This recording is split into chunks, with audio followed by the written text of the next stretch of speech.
Yeah, what a beautiful way to start our sunset safari on this lovely Sunday afternoon with this Birchall starling that is just busy looking for little insects that's roaming around here on the ground on this beautiful sunny afternoon. Of course, here in Djuma Private Game Reserve.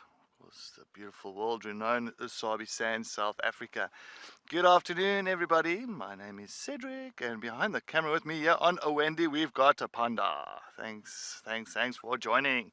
But yeah, nice just to watch this little Birchall starling for now, and well, it's just looking for little insects that's roaming around here, maybe a grasshopper or two, and it is quite successful so far. There's a lot of little butterflies as well that's busy fluttering around here for a nice sunny afternoon. But yes, joining us on our drive this afternoon, of course, on Rusty, we've got Tayla and BK, and then up in Pridelands, Chris and Owen. But how nice is this? I'm just trying to look. There's a lot of little butterflies that's coming through now. I don't exactly know which butterflies it's busy fluttering around here, and you can see the ants. Plenty of ants on the ground there, so it's busy picking all those little ants off the ground. Having quite a beautiful Sunday afternoon feast.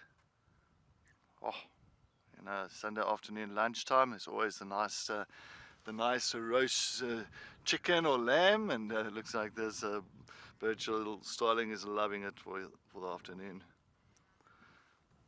Little bee eaters now just perched perfectly, so we thought we'd just stop and very quickly have a look. We see bee eaters in this area all the time. I've had so many sightings of them around here. Quite often you can see them in bigger groups, but there's just been two for now, and it is breeding season, so, or at least the beginning of breeding season. I'm just trying to think where these bee eaters would nest. So they make their nests in an embankment. So the only thing that I can think of is where we were watching the baboons, just flown off to the left slightly. There we go. Basically where the drainage line has eroded away, there's steep banks and there's quite a few holes. So I'm wondering if they maybe utilize one of those cavities, but bee eaters are phenomenal diggers too. They'll stick their heads right on in and use their feet and scoop sand out that way. Obviously, they're not nesting right now. They are very excited to try and catch any kind of flying insect, which there aren't very many around, especially in conditions like today with the wind. Look how busy they are. And this is the most widespread bee eater throughout Africa. Oh my goodness, this is a bird that I have not seen in the Lowveld for a very long time. It's a fiscal shrike. Very easy to identify, white breast, white chest, and a white throat, and then they've got sort of like white streaking on their wings.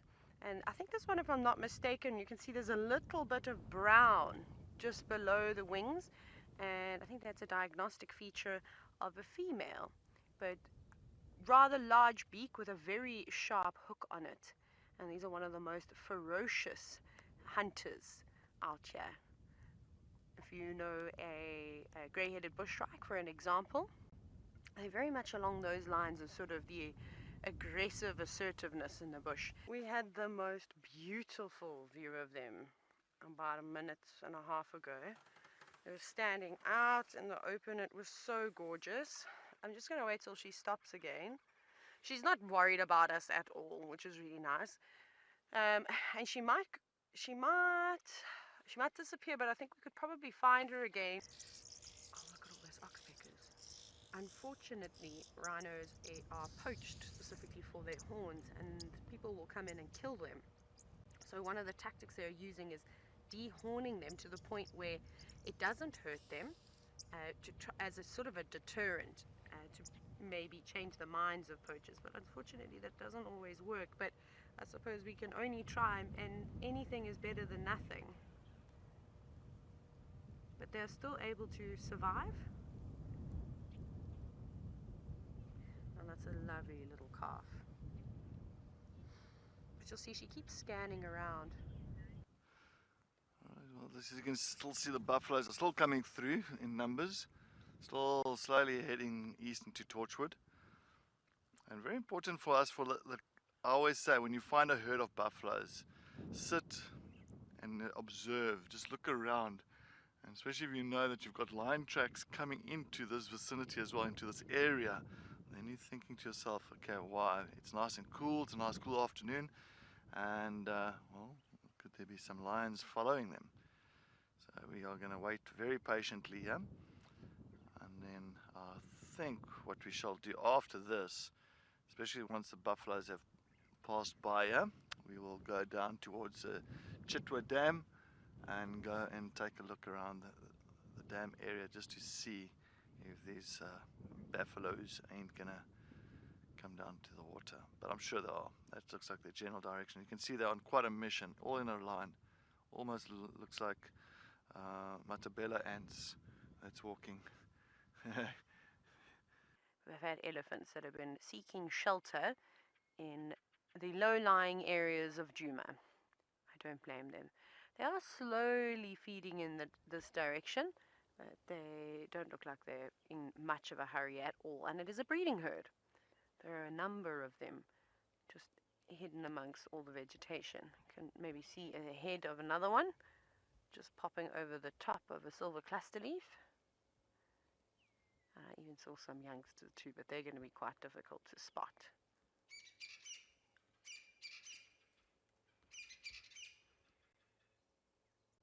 Here, the crested francolins. There was a herd of elephants, if I'm not mistaken, that were drinking at Gowrie Dam a bit earlier today. This could be them, but we are seeing so much evidence of elephants around, so I suppose it could also be another herd. But we're not too far away from the dam. I think once they reveal themselves a little bit more, maybe we can spot a trunk that's still damp, or perhaps darkness around their feet. I doubt that they would have had a swim today, just with it being on the chillier side of things. I'll say this, but then we also do see elephants swimming in the middle of winter.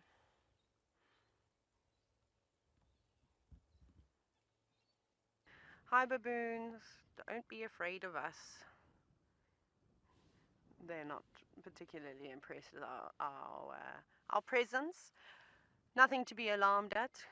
As we all know, humans and baboons don't have the best relationship, especially baboons around lodges, as they tend to be persecuted, so not happy with me. Not that I do anything to the baboons.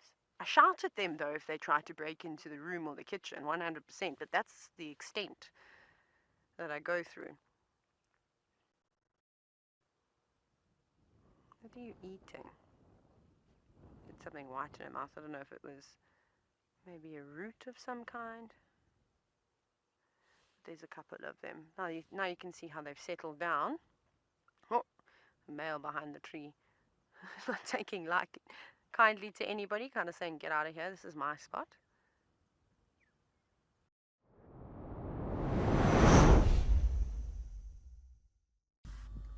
Sure, these baboons.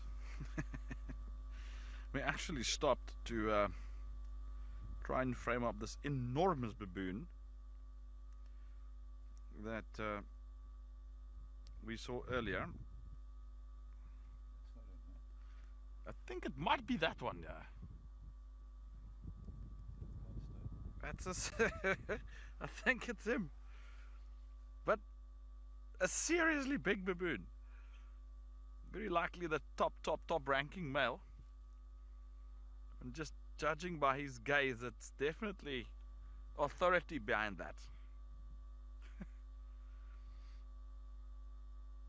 They're just enjoying this last little bit of sunshine before they're gonna head over to the power lines and sleep there. But I'm waiting for that big guy to move. He's a brute.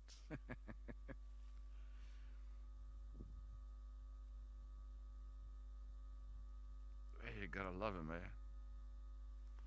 Where's that big guy? Just keep an eye on him. He's a... Yeah, no, that's him.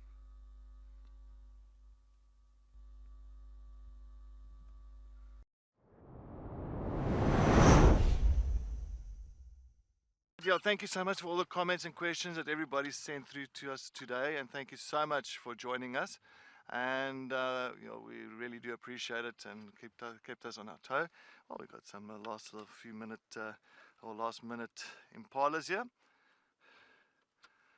And please make sure to join us tonight at 7 o'clock for Ask Me Anything. Of course, it's going to be the three of us, Tess, Taylor, and myself, all about Djuma's ancestors, which is going to be very, very exciting and it's going to be interesting. Can't wait for that. But yeah, to the rest, please join us tomorrow on our sunrise safari and have a wonderful evening. From the Wild Earth team, good night.